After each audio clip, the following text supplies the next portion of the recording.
Welcome to the deep dive. We're not just, scratching the surface today. We're really aiming to pull out the essential knowledge you need from a pretty important resource. Yeah, think of it as a shortcut to getting up to speed. Exactly. And that resource today is the DRI International Glossary for Resilience. It's quite comprehensive. It covers the terms that really form the foundation of organizational resilience. It really does. So your mission, listener, if you choose to accept it, is to walk away from this with a really solid handle on the key language used in this field.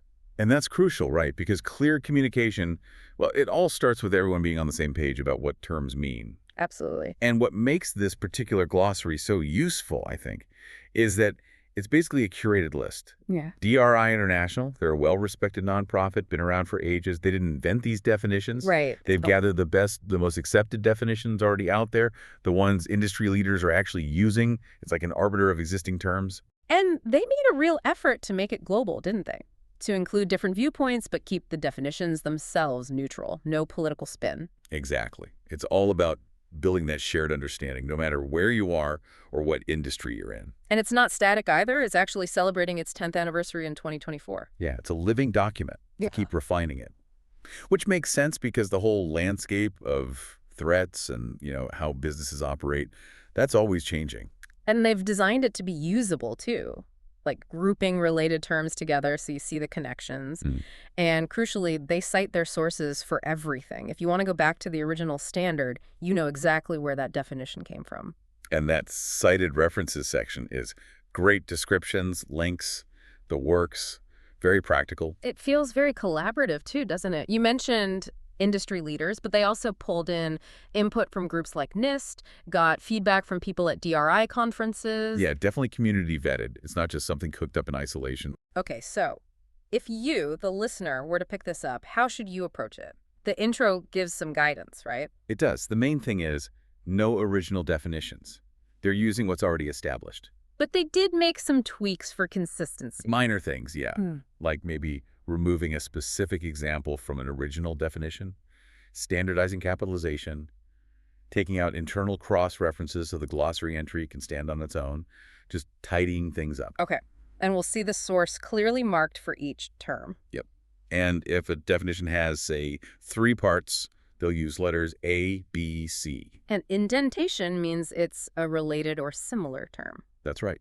You'll see that quite a bit. Oh, and another thing, they deliberately left out names of specific organizations or certifications within the definitions themselves. To keep the focus squarely on the concepts. Precisely. And we already mentioned the detailed references section. And this thing is actively maintained. It's not just sitting on a shelf. Not at all. They do quarterly reviews looking at feedback, industry changes, new laws, regulations. Yeah. Then there's a public review each year at their conference, leading to annual revisions. And every 4 years, they do a major release. So it really does stay current. It has to, really. The field moves fast. So, okay, now that we kind of understand the glossary itself, shall we dive into some actual terms? Let's do it. An A to Z exploration. Where better to start than A? First up, acceptable downtime. Okay. Sourced from ACES. It's defined as the maximum elapsed time that can pass between a disruption happening and the restoration of needed operational capacity or capability. How long can you afford to be down, essentially? Exactly. And that word acceptable is key, isn't it? It's going to vary hugely depending on the business, the specific process, the time of day even. Right. What's acceptable for, say, an internal HR system might be totally unacceptable for your main customer-facing website during peak season. Totally different thresholds. Okay, related to that is acceptable risk. This comes from the UNDRR. That's the UN Office for Disaster Risk Reduction. And they define it as the level of potential losses a society or community considers acceptable, considering all their existing conditions, social, economic, political, technical, environmental. It's not about zero risk, then. No, it's about understanding what level of risk you're willing to live with. The editor's note mentions its use in engineering deciding on safety measures based on the likelihood of different hazards. Makes sense. You can't engineer for every conceivable eventuality. Sometimes you have to accept a certain level of risk. Okay, next up, activation. This one's from BCI and DRJ. This is basically flicking the switch. It's the implementation of your business continuity procedures, the plan you've made. This is when you actually put it into action because something serious has happened. Moving from planning to doing. Got it. Then we have all hazards. Ah, yeah, this is a really core concept in resilience from NFPA 1600. And it's an approach, right? Not a specific plan. Exactly. It's an approach that addresses the full spectrum of threats, natural ones like floods or earthquakes, human-caused ones like cyber attacks or accidents, and technological failures. So the idea is to build a flexible framework that can handle different kinds of trouble rather than having dozens of separate plans. That's the goal. Adaptability. Okay. Alternate routing, BCI and DRJ again. This is about having another way to send information when your usual network is down. Like using a different internet provider or even a different type of connection. Could be. And they note it applies to both office needs like phones and the tech infrastructure. The BCI editor's note also links it to physical recovery sites, mentioning alternate routes might go to cold, warm, or hot sites. We'll definitely get to those site types later. Yeah. And they also mentioned the UK term alternative site being similar. Right. Which leads nicely into alternate site. This is from DRJ. Simply put, it's another operating location you can use when your main place is inaccessible. The definition breaks it down a bit, though. Yeah, like another location the organization owns or arranges for, maybe a backup computer center, or just somewhere different for data processing or critical functions. There's also a note saying alternate facility means basically the same thing. So fallback physical location. But then FCD1, that's a U.S. federal directive, talks about alternate locations more broadly. How so? It includes fixed sites, sure, but also mobile or transportable ones. And importantly, it includes arrangements like telework or mobile work, places where leadership and key staff can relocate to keep essential functions going. So it's not just about buildings, it's about maintaining capability through different means. Exactly. It even includes devolvement locations, where authority might shift. Interesting. Okay, sticking with locations, alternate work area from DRJ. This sounds like the actual space within an alternate site. It's a recovery environment that's got the necessary infrastructure, desks, phones, workstations, network connections, the stuff people need to actually work. Makes sense. Then there's fallback, BCI DRJ. Pretty simple one. Another site or building you can use if the main one's out. A backup option. And DRI gives us secondary site. Similar, but maybe with nuances. Yeah, it can have a narrower specific a place for data replication. You know, copying data to keep it safe. Okay. But it can also mean a broader thing, like a whole alternative system. Hardware, software, data ready to take over.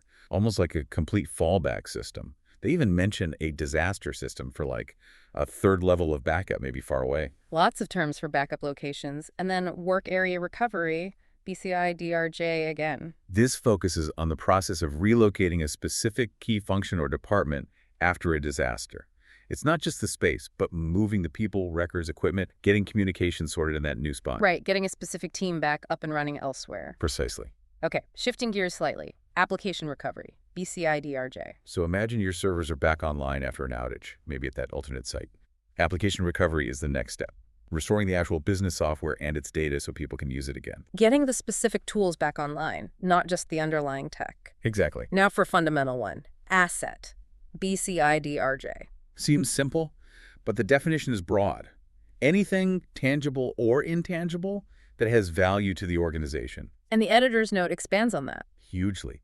It stresses that assets aren't just buildings and computers. It's your people, human resources. It's intellectual property, it's goodwill, reputation, all valuable assets that need protecting. That's a really important perspective for resilience planning. Okay. Audit from ISACA. This is about checking things. A formal inspection and verification process. What's it verifying? Whether standards are being followed, if records are accurate, if efficiency targets are being met.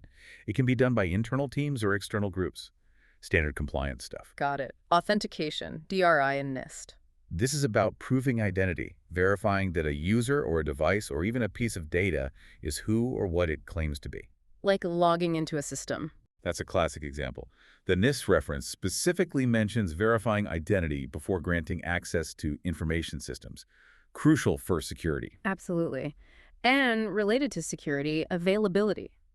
From Hyper. One of the core pillars, right? Yeah. Confidentiality, integrity, and availability. Availability means data or information is accessible and usable when an authorized person or system needs it. Because if you can't get to it, it doesn't matter how secure or accurate it is. Precisely. No point having data you can't access. Okay, let's talk about people. Awareness. BCI DRJ. This is about creating a general understanding among all staff about basic BCM issues. What are the potential impacts? What are the organization's limits? So everyone kind of knows what could happen and what the basic response is. Yeah, enabling them to recognize threats and know how to react. Think posters, emails, short briefings. It's less formal than training, and it's aimed at everybody. Contrasted with training, which we'll get to later. Right. Awareness is broader, training is more specific. Okay. And a really basic concept. Backup. BCI-DRJ. Couldn't be more fundamental, could it? Copying data electronic or paper so you have another copy if the original gets lost, damaged, or corrupted. Data Protection 101. Indeed. Now for a term that's gained a lot of traction. Black Swan. ECIDRJ. Yeah, drawing from the popular concept. In BCM, it means an unpredictable event, something way outside normal expectations with potentially severe consequences. The kind of thing normal forecasting just doesn't see coming. Exactly. Low probability, but potentially massive impact. BCM pros need to at least consider these possibilities, even if they're hard to plan for specifically. Right. Okay, now to the core terms. Business continuity, or BC NFPA 1600. This is defined as an ongoing process. It's about identifying threats and impacts and making sure you have viable recovery strategies and continuity plans ready to go, tested, and maintained. Keeping the business running through thick and thin. That's the essence. And the framework around that is Business Continuity Management, BCM. Yeah. This one's from ISO 22301. Right. BCM is the holistic management process. Identifying threats, understanding impacts, and building that framework for organizational resilience. It's about having an effective response to protect stakeholders. It's the whole system. And a key output of BCM is the Business Continuity Plan, the BCP, BCI-DRJ. This is the documented plan. The procedures, the information, all compiled and ready for use during an incident. The goal is to keep delivering critical products or services at an acceptable level. The playbook for when things go wrong. Pretty much. And FCD1 just calls it a continuity plan. Same idea. And underpinning the BCP is often the Business Impact Analysis, or BIA, FCD1 definition. Right. The BIA is the method for figuring out the effects of failing to perform a function. What breaks if this process stops? What are the consequences, financial, operational, reputational? So the BIA tells you what the impact is, and the BCP tells you how you'll deal with it. That's a great way to put it. Yeah. The BIA identifies the priorities. The BCP lays out the recovery steps. Okay. And any event that messes with normal operations is a business interruption. BCI-DRJ. Yep. Big or small, planned or unplanned. If it disrupts things, it's an interruption. Right. Let's talk recovery sites again. Cold site. BCI-DRJ. Okay, so a cold site is an alternate facility. It has the basics, power, cooling, security, but no computer hardware, no software, no telecoms pre-installed. So you have to bring all that in and set it up after the disaster hits. Exactly. It's cheaper up front, but takes longer to get operational. More effort at the time of crisis. Got it. Then there's the command center, BCI-DRJ. This is the nerve center for managing the response, tactically. It's usually located near the incident, but crucially, outside the immediate danger zone. Where the managers coordinate things from. Right. And you might have multiple command centers, maybe reporting up to a main emergency operations center or EOC. Okay. Back to information security principles. Yeah. Confidentiality, a PIA definition. Simple but vital. Ensuring data and information are not disclosed to unauthorized people, systems, or processes. Keeping secret secret. Keeping information private. Got it. What about a contingency plan? BCI-DRJ. This is a plan for a specific scenario, like a plan for what to do if a particular critical system fails, or if there's a specific type of operational disruption, more targeted than a general BCP. Okay. And the broad concept of continuity, ACIS definition. This is the overall strategic and tactical capability. It's pre-approved by management, and it's about planning for and responding to any kind of event to keep essential operations going with minimal disruption. And the ACIS note says it applies to all kinds of organizations, not just businesses. Yeah, government, nonprofits, everyone. It's a broad umbrella term for keeping things going. For U.S. government folks, there's the Continuity of Operations Plan, or COOP plan, Yeah. NIST SP 834. Right. This is a specific type of plan with defined timelines, how essential functions will be sustained within 12 hours and keep going for up to 30 days before things get back to normal. Very specific parameters there. Okay, now for more serious events. Crisis. BCI-DRJ. This is a big one. A critical event that could seriously impact the organization's bottom line, its reputation, or even its ability to operate at all. Sounds pretty severe. It is. The broader definition includes anything threatening operations, staff, the brand, trust, strategic goals. It's a major challenge. And managing that is crisis management, BCIDRJ again. Yep, the overall coordination of the organization's response during a crisis. The aim is to minimize the damage and get back on track, leading through the storm. And the team doing that is the Crisis Management Team, or CMT BCIDRJ. The designated group responsible for developing the crisis plan and then implementing it when needed, they steer the ship during the crisis. The editor's note mentioned a UK distinction between crisis and incident. Yeah, apparently in the UK, crisis often implies something more severe, probably involving emergency services, whereas elsewhere the terms might be used more interchangeably. Just a nuance. Good to know. Critical infrastructure, BCIDRJ. These are the really vital physical assets, systems, networks. Things like power grids, water supplies, communication networks. If these go down, it has a massive negative impact on security, the economy, public health. Stuff society depends on. Exactly. And FCD1 uses critical asset similarly for key organizational assets. In the digital world, we have cyber attack, FFIEC definition. An attempt to damage, disrupt, or get unauthorized access to computer systems or networks. What are attackers usually trying to do? The definition lists things like disrupting services, taking control of systems, messing with data integrity, or just stealing information. All bad news. And our ability to withstand those is CyberResilience, DRI definition. Right. It's the entity's ability to keep delivering what it's supposed to deliver, even when facing cyber attacks. Oh. Through proactive preparation, planning, reacting well, responding effectively, recovering quickly, and adapting to training people, exercising plans. It's about bouncing back. And the broader practice of protecting digital stuff is cybersecurity, CNSSI 4009. Prevention is key here. Preventing damage, unauthorized use, exploitation, and also restoring systems, all to ensure confidentiality, integrity, and availability, the CIA triad in the electronic world. Okay. If an incident does happen, the first step is often damage assessment, NFPA 1600.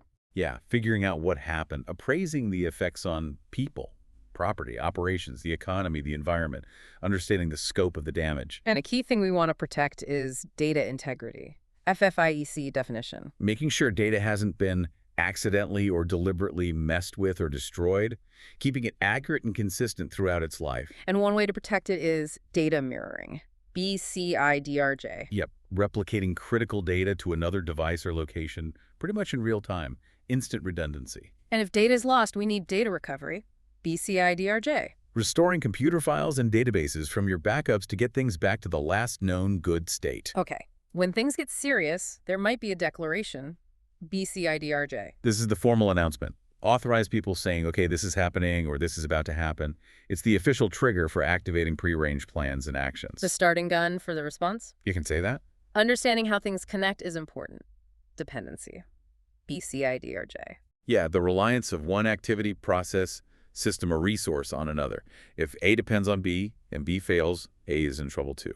Mapping these is crucial. Especially for potential cascading failures. Absolutely. For government planning, there's devolution, FCD1. This is about transferring authority. If the primary leadership or facility is knocked out, statutory authority and responsibility can be formally passed to other designated staff at alternate locations to keep essential functions going. A pre-planned handover of control. Exactly. And the people designated for that are the Devolution Emergency Response Group, or DRG, also FCD1. The team ready to take over at that alternate dispersed location. That's them. Okay, defining the big one. Disaster. BCIDRJ. A sudden, unplanned, catastrophic event causing unacceptable damage or loss. The definitions add a bit more. Yeah, like an event that compromises critical functions for too long, or an event big enough to trigger the recovery plans. It's a major disruption. And getting the tech back after that is disaster recovery, or Dr. BCIDRJ. Right. This is the technical side of business continuity. The resources, actions, procedures to reestablish IT services at an alternate site after a major hit. And then eventually getting back to the main site. Usually, yes. Subsequent resumption and restoration at a more permanent location is part of it. And the plan for that is the Disaster Recovery Plan, NIST SP 834. The written plan specifically for recovering IT systems at an alternate facility after a major failure or destruction. Looking broader, societally, there's disaster risk reduction, UNDRR. This is the concept and practice of reducing disaster risks. How? By systematically analyzing and managing the causes. Like what? Reducing exposure to hazards, making people and property less vulnerable, managing land and the environment wisely, Improving preparedness, it's an ongoing effort, linked to things like the Hyogo framework. Okay. And any event that interrupts normal business is a disruption. ACES. Pretty much. Anticipated or not. If it stops the normal flow, it's a disruption. The editor's note even says sometimes good things, like unexpected growth, can cause disruptions if you're not ready. Interesting point. A specific type of cyber disruption, distributed denial of service, or DDoS, CNSSI 4309. A nasty one. Using lots of compromised computers, botnets, to flood a target system with traffic, overwhelming it so legitimate users can't get through. Okay. When something's not working, it's experiencing downtime. BCIDRJ. Simply the period when something isn't operational or available. The note mentions it's often called an outage for IT services. Same idea. And finally, for this stretch, emergency. ACES and ISO definitions. An unexpected, serious, urgent situation needing immediate action. Potential for injury, loss of life, property damage, business disruption. It's a threat. The ACES editor notes we often anticipate emergencies might happen, but rarely know exactly when or how. Right. We plan for the possibility, but the specifics are usually a surprise. That's why preparedness is key. Which seems like a good place to pause this part. We've covered A through D, quite a lot of ground. Definitely. Ready for E and beyond when you are. All right, welcome back to the deep dive. We're picking up our journey through the DRI International Glossary for Resilience, starting now with the letter E. Okay, let's go. First up, emergency preparedness, BCI and DRJ. This sounds like what you do before an emergency hits. Exactly. It's the capability an organization or community develops to respond in a coordinated, timely, and effective way. The goal is to prevent loss of life, injury, damage.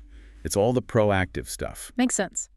Now, if the main place isn't usable, you might need an emergency relocation group, or ERG, FCD1 definition. Right. These are the designated personnel who are assigned to keep essential functions running, but from an alternate location if the primary facility gets hit by an emergency. The team that moves. Got it. And the immediate actions taken during an emergency. That's emergency response. Yeah. BCI-DRJ, again, focuses on life safety, reducing the severity, stabilizing things. It's the rapid reaction phase. And the plan for that reaction is the emergency response plan. Yep.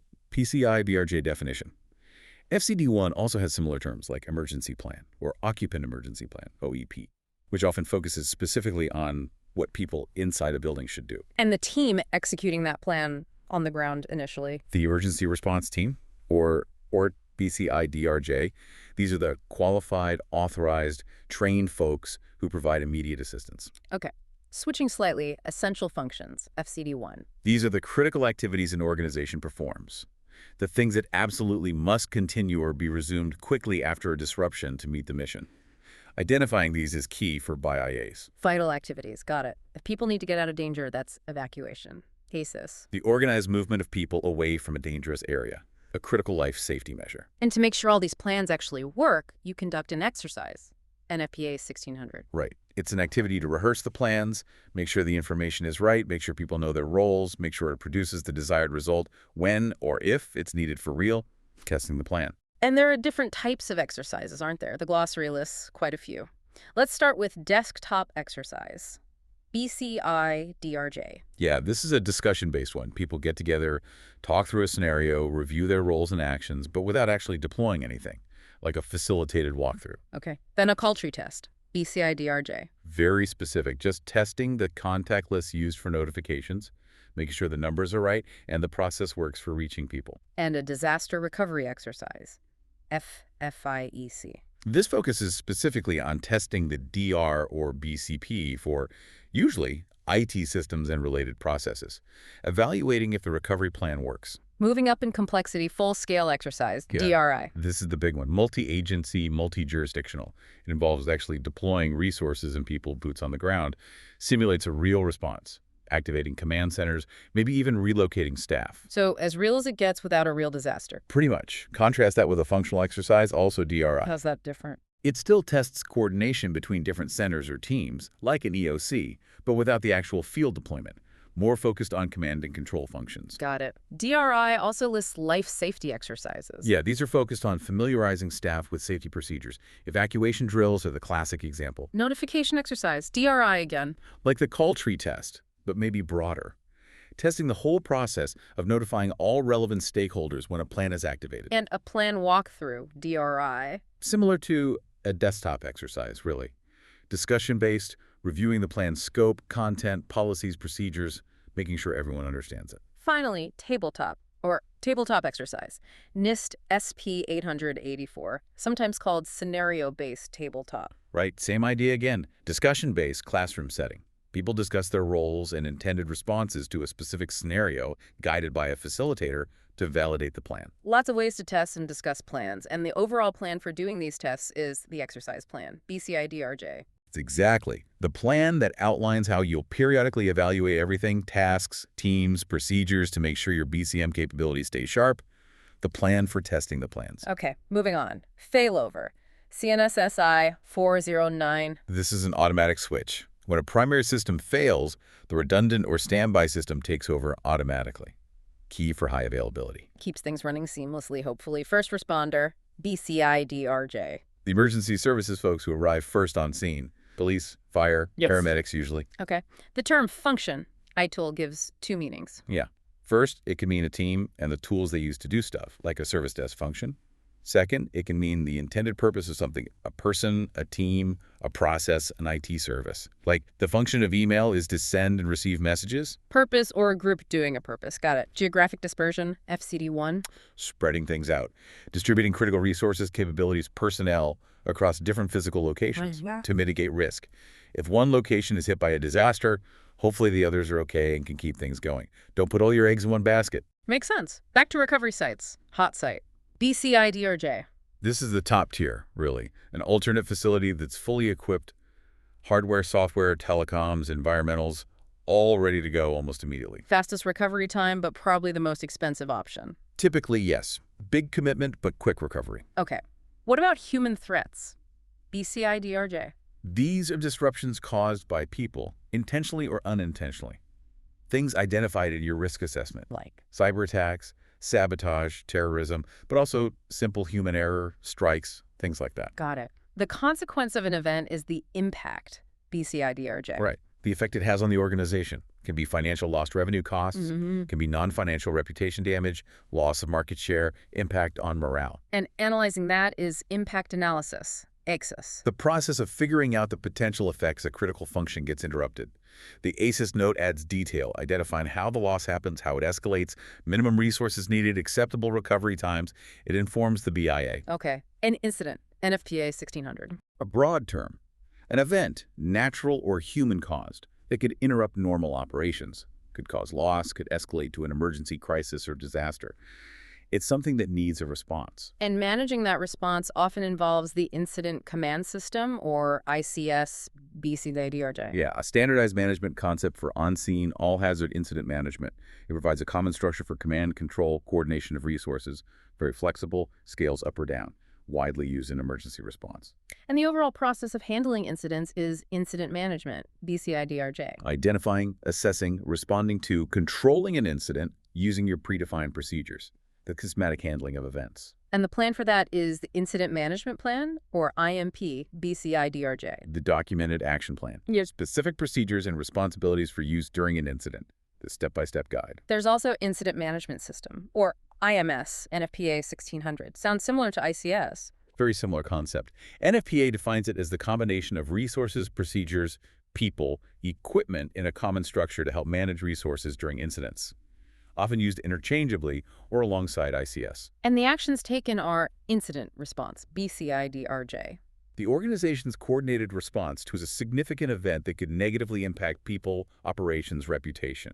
The immediate actions to contain and mitigate. Okay, simple one, information technology, ITIL. Just the use of tech computers, network, software, hardware for storing, communicating, or processing information. Got it. Likelihood, BCI definition. The chance of something happening can be qualitative low, medium high, or quantitative like a percentage chance per year. But the editor had a note here. Yeah, saying it can be of limited value in BCM because it's often vague and predicting many disruptions accurately is really, really hard. How do you assign a probability to a black swan? Good point. Loss, BCIDRJ. Unrecoverable resources that get redirected or removed because of a BC event. Lost revenue, damaged reputation, unexpected costs, lost market share, and the negative consequences. Okay. Malicious code or malware, NIST SP 883. Nasty stuff. Software intentionally put into a system to bypass security, destroy data, steal info, or generally compromise confidentiality, integrity, or availability. And the glossary breaks down types of malware. It does. First, ransomware. SANS Institute definition. We hear about this all the time. Yeah, malware that encrypts your files and demands money to get them back. Nasty. Then spyware. CNSSI 4009. Software secretly installed to monitor what you do and gather info without you knowing. Creepy. Virus. CNSSI 4009. A program that copies itself and infects computers, often without permission, can corrupt or delete data. Needs a host program, usually. Okay. And a worm. MIST-SP 847. Also self-replicating, but can spread across networks usually without needing a host program or human help. Often causes harm, like consuming bandwidth or installing backdoors. Got the malware types. Now, maximum tolerable downtime. MTD. MIST-SP 834. Sometimes called maximum allowable outage. It's the absolute longest time a critical business process can be down before unacceptable consequences hit the organization. Major financial loss, regulatory fines, reputational ruin. So it sets the ultimate deadline for recovery. Exactly. Knowing the MTD for key processes is fundamental for setting recovery priorities and RTOs. Which we'll get to. For U.S. government, mission essential functions, MEFs, FCD1. The limited set of top-level government functions that absolutely must be continued or resumed quickly after a disruption. The core mission activities. Okay, mitigation, NFPA 1600. Actions taken before an incident to reduce or eliminate the potential impacts. Like what? Could be strengthening buildings, improving cybersecurity, creating backups, diversifying suppliers, anything that lessens the blow if something bad happens. Proactive risk reduction, got it. Mobilization, BCIDRJ. Activating the recovery organization. Getting the teams assembled, resources moving after a disaster is declared or a disruption hits. Kicking the recovery plan into gear. Okay, mutual aid agreement, ACES. A prearranged deal between two or more organizations or agencies to help each other out in an emergency. Sharing resources, personnel, facilities, helping neighbors. Good to have those in place. Natural hazard, Yeah. UNDRR. A natural process or phenomenon that could cause harm, loss of life, injury, property damage, disruption, earthquakes, floods, storms, volcanic eruptions, etc. The UNDRR note mentions types and coupled hazards. Yeah, details on different types and how one natural event like an earthquake might trigger another, like a tsunami or landslide. Complex interactions. Okay, off-site location, BCIDRJ. A separate site, safely distanced from the primary one, used for storing backups, data, equipment, whatever's needed for recovery. Distance is key. Right, outage, DRI. The actual period when a service, system, or function is unavailable after a disruption. The duration of the downtime. Pandemic, FFIEC. An epidemic that spreads over a large region, like multiple continents or worldwide, affecting a whole lot of people. Something we're unfortunately familiar with, indeed. Plan maintenance, Well, BCIDRJ. Keeping the BCM plans and competence up to date. Regular reviews, updates, training, making sure the plans are still relevant and effective. It's an ongoing process. not just write it and forget it. Absolutely not. Preparedness, BCIDRJ. All the activities and measures taken before an incident to build the capabilities needed for mitigation, response, and recovery, also called readiness. Primary operating facility, FCD1. The main place where leadership and staff work day to day, the normal office or headquarters. Recovery, NFPA 1600. Activities taken after an incident to return conditions to an acceptable level. Restoring functions, repairing damage, getting back towards normal. Okay. Recovery point capability, BCIDRJ. This indicates the actual point in time to which data was successfully restored after an outage. So if your last backup was midnight and you restored from that, your capability reflects that point. It shows how much data was actually lost. Right. Contrasted with recovery point objective, RPO, ISO 22301. Exactly. RPO is the target. It's the maximum acceptable amount of data loss, measured in time. How much data can you afford to lose? That dictates how frequently you need to back up. ISO calls it maximum data loss. So RPO is the goal. Recovery point capability is what you actually achieved. Precisely. Recovery procedures. CNSSI 4009. The specific documented steps to restore data, applications, and computing capability after a failure. The how-to guide for restoration. Recovery strategies. Singapore MAS definition. The overall management-approved approaches for dealing with disruptions and recovering critical functions. The high-level plan, like using a hot site or relying on manual workarounds initially. The big picture for recovery. Got it. Recovery time capability, BCI DRJ. Similar to the RP-RPC distinction, this is the demonstrated time it actually takes to recover a system or function, measured during an exercise or a real event. How fast can you really recover? Versus the recovery time objective, RTO. Which is the target time set for restoring a function or resource after a disruption. Based on the business needs and that maximum tolerable downtime we talked about, how fast do you need to recover? RTO is the goal, RTC is the reality check. Yeah. Makes sense. Redundancy, FCD1. Having duplicates, Yeah. backup systems, components, capabilities. So if the primary fails, the backup can take over. No single points of failure, ideally. Key concept, resilience, FCD1. This is the big umbrella. The ability to anticipate, prepare for, withstand, respond to, and recover quickly from disruptions, deliberate attacks, accidents, natural threats with minimal impact. It's the overall ability to bounce back. Encompassing everything we've been talking about. Pretty much. Resource management, NFPA 1600. Systematically identifying, getting, allocating, and tracking the resources, people, equipment, supplies needed during all phases of incident management. Making sure you have the stuff you need when you need it. Response, DRR definition provided here too. Yeah, immediate and ongoing activities to manage the effects of an incident. Saving lives, reducing impacts, ensuring safety, meeting basic needs right after a disaster. The line between response and recovery can be fuzzy. Response plan, ACES. The documented procedures for use in an incident, similar to an emergency response plan or incident management plan. Restoration, BCI-DRJ, the process of getting back to normal after recovery, repairing hardware, maybe moving back to the primary site, returning to standard operations, the final phase. and resumption, BCI-DRJ. This is restarting the defined business processes after a disaster, often focusing on the critical ones first, within those RTOs, getting the core functions running again. Okay, let's talk risk, ITIL definition. A possible event that could cause harm or loss, or make it harder to achieve objectives, usually measured by probability and impact. And the glossary breaks down types of risk. Yes. Business risk, BCI-DRJ, risk of unexpected loss due to internal or external factors. Disaster risk, UNDRR, potential disaster losses over time, reflecting ongoing risk conditions. And operational risk, BCI-DRJ, risk of loss from failed processes, people, systems, or external events, like fraud or system failures. Different flavors of risk. Now, how organizations deal with risk. Risk acceptance, BCI-DRJ. A conscious management decision to acknowledge a risk but take no action to avoid, reduce, or transfer it. You decide to live with it. Okay, risk assessment or risk analysis, Yeah. BCI-DRJ. The whole process. Identifying risks, assessing critical functions, defining controls, evaluating cost, often involves figuring out probability and impact. Understanding your risk landscape. Risk avoidance, BCI-DRJ. Deciding not to do something to avoid the associated risk entirely, like choosing not to enter a particular market. Risk mitigation, CNSSI 4009. Implementing controls and countermeasures to reduce the likelihood or impact of threats, actively lowering the risk level. Similar to risk reduction, BCI-DRJ. Very similar. Selectively applying techniques to reduce probability or impact. Mitigation is often the action of reduction. And risk transfer, BCI-DRJ. Shifting the financial consequences of a risk to someone else, usually through insurance. Okay, risk management strategies covered.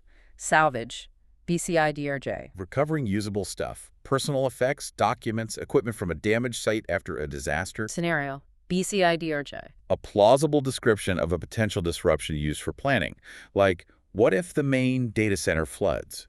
Used for BIAs, strategy plans. Importantly, they're not predictions, just what-if tools. Right, security, CNSSI 4009. The condition you achieve through protective measures that lets you perform your mission despite threats to your systems. And those protective measures are security controls, NIST SP 834. The safeguards management, operational, technical, used to protect confidentiality, integrity, and availability. Firewalls, passwords, policies, training, etc. Service level agreement, SLA, BCI-DRJ. The formal agreement between a service provider and client defines service quality, availability, scope, responsibilities, should ideally cover disaster situations too. Setting expectations, single point of failure, SBOF 801. Any part of a system whose failure will cause the whole thing to stop working and there's no backup for it, things you want to avoid or mitigate, definitely. Find and fix SBOFs. Situational awareness, CNSSI 4-09. Understanding what's going on right now regarding your security posture and the threat environment. Knowing your current state and potential threats. Stakeholder, BCI-DRJ. Anyone with an interest in the organization's performance. Customers, employees, shareholders, suppliers, regulators, the community. Lots of people care. Standard, NFPA 1600 IDLE. A document with rules or guidelines. Often has mandatory parts, shall, and non-mandatory ones, should, may, can be a requirement or a code of practice. Succession, FCD1. The formal, planned handover of authority and responsibilities for a position if the person holding it is absent or incapacitated, ensuring leadership continuity. Supply chain, Okay. BCIDRJ. The whole network involved in creating and delivering a product or service, from raw materials to the end user. Increasingly critical for resilience. Huge area of focus now. Technological hazard, EUNDRR. Hazards from technology or industry. Explosions, chemical spills, infrastructure failures, transport accidents can sometimes be triggered by natural hazards too. Teleworksite, FCD1. An approved work site, other than the usual one, like an employee's home or another remote location. Key for continuity. Test, BCIDRJ. A pass-fail evaluation of infrastructure or procedures to see if they work as expected, often part of normal operations or included in exercises, more specific than an exercise usually. Threat, ACES. A potential cause of an unwanted incident that could result in harm, the thing you're trying to protect against. Training, BCIDRJ. More formal than awareness. Building specific knowledge and skills for people with defined roles in BC or emergency plans, making sure they can do their jobs competently. Trigger, BCIDRJ. An event or condition that initiates a response, like water reaching a certain level triggers a flood plan activation. Unified Command, NIMS. Using ICS when multiple agencies or jurisdictions are involved in an incident allows everyone to work together under a common structure without losing their own authority. Collaboration during response. Vital records, BCIDRJ. Records essential for continued functioning during after an emergency and for protecting legal financial rights. The must-have documents. And the glossary clarifies some similar terms around records. Yes. FCD1 defines essential records. Broadly, those needed for essential functions and protecting rights. It includes emergency operating records and rights interest records. Vital records is often seen as a subset, particularly birth, death, marriage records, etc. And FCD1 also defines legal and financial rights records. Right. Those vital essential records specifically protecting government or individual legal financial rights. Property deeds, contracts, etc., formally called rights and interests records. Okay, clear distinction. Almost there. Vulnerability, BCIDRJ. The degree of exposure. How susceptible an organization, system, or asset is to the bad effects of a threat or hazard. A weakness that can be exploited or impacted. And finally, another site type, warm site, BCIDRJ. The middle ground. An alternate site with some hardware and environmental conditioning, but needs more equipment and configuration brought in at the time of disaster. Faster than cold, cheaper than hot. And that's a Z. Well, W, but the last one on our list. Wow, that was quite a tour. It really was a comprehensive run through a lot of key terminology from the DRI International Glossary for Resilience. And you can really see the value, can't you? Having this common language is just fundamental if you want effective communication and ultimately effective resilience. Absolutely. We hope this deep dive has given you, our listener, a much stronger foundation in these core concepts. Yeah, a baseline understanding to build on. Maybe take a moment now to think about which of these terms really resonate with your work or the areas you're most interested in exploring further. And perhaps a final thought to leave you with. Given how dynamic everything is, threats evolving, business changing constantly, how crucial is it, really, for individuals and for whole organizations to constantly revisit these fundamental concepts, to refine that understanding, to stay sharp, to really be ready for whatever comes next? Something to definitely mull over. Thanks for joining us on this deep dive.